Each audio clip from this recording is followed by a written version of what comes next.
Good morning, everyone. Welcome. This is the week ahead video from the IronFX research team. I'm here with my colleague Peter Iosif. My name is Angelo Zitis. Peter, if you can give us a brief outlook for the US dollar. Yeah, the US dollar fundamentally is expected to continue to be moved, most probably by the US-Sino trade war. An escalation could be expected, especially after the recent developments about currency manipulation on behalf of China. That should draw the interest of the markets. On the financial releases side, on the other hand, we could see some support being driven for the US dollar from the retail sales growth rate, which is expected to accelerate.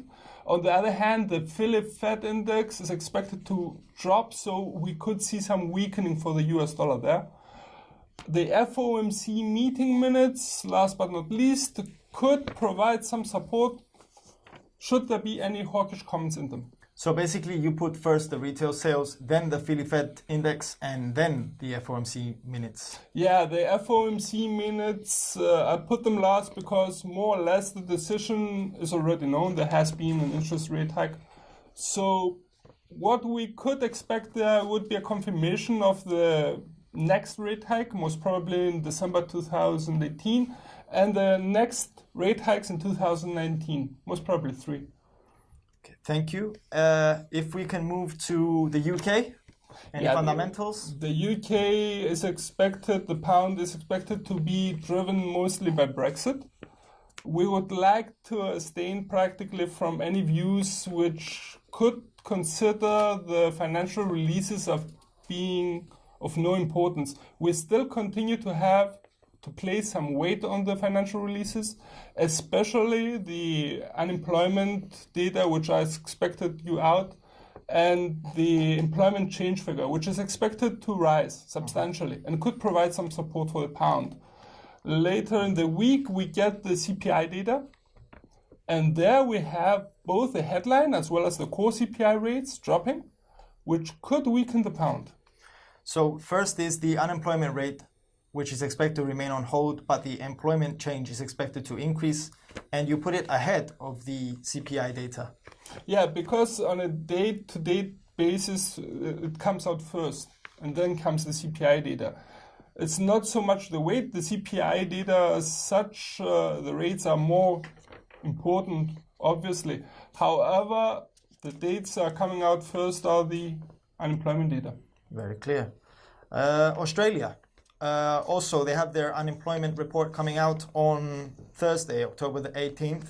Yeah, Australia is having an unemployment report which practically shows an unemployment rate remaining at the same level at 5.3%. However, the picture is being blurred a bit as the employment change figure is expected to drop somewhat. Yet we see a tight labor market in Australia and could support the Aussie somewhat. Very clear. If we can move ahead and talk about China and its releases on Friday, October the 19th. China had already the first big release on Friday with the trade balance figure. There could be some surprises in for the CPI rates, which is expected to accelerate to 2.5% and could support the Aussie somewhat. On the other hand, we have the star of the week, which could be the GDP growth rate of China, is expected to decelerate. And in such a case, there could be some confirmation that China's economy is slowly slowing down and could weaken the Australian dollar. We would like to point out, though, that the most interesting statistic coming out of China could be the oil supply. Of course. And any comments on that? Yes, China's September crude oil imports were the highest reading in September since May. Okay. And it could be due to the winter coming in, or it could be due to better trading, improved trading conditions.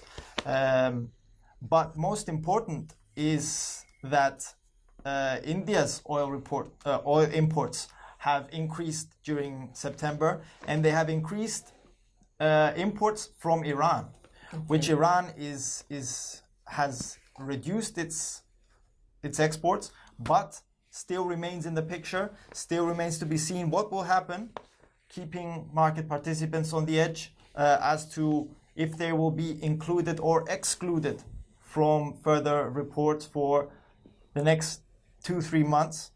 And so moving on to OPEC, they also said that they have balanced supply and demand at the moment, but they have also increased in September their barrels to 132 barrels per day.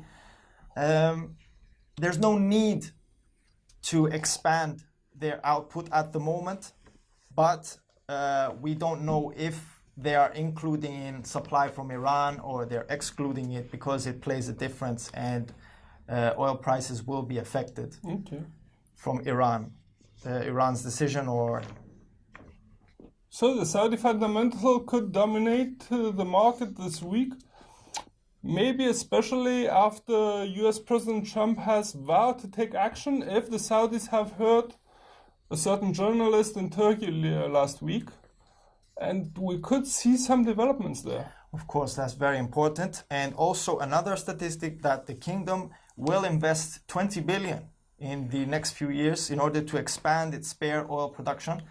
And we see them looking in the long term. We see them having investment plans, which is good for the oil market, which is something that is needed. But they're also displaying a sort of leadership, and for others to follow behind the Saudis. Yeah, let's keep it in the short term. Could we be saying that oil could prove that it has a bullish week ahead? We definitely saw some reaction to what is happening now between the US and Saudi Arabia. But as it moved up, oil has corrected now a little bit lower. So we could be in for a very volatile week coming in. But it remains bullish as we approach near to the November the 4th, where the sanctions will be enacted on Iran. If the situation stays as current, then we see support for oil prices. Okay. So that should be it for the week, people. Thank you very much for watching us. Have a nice week.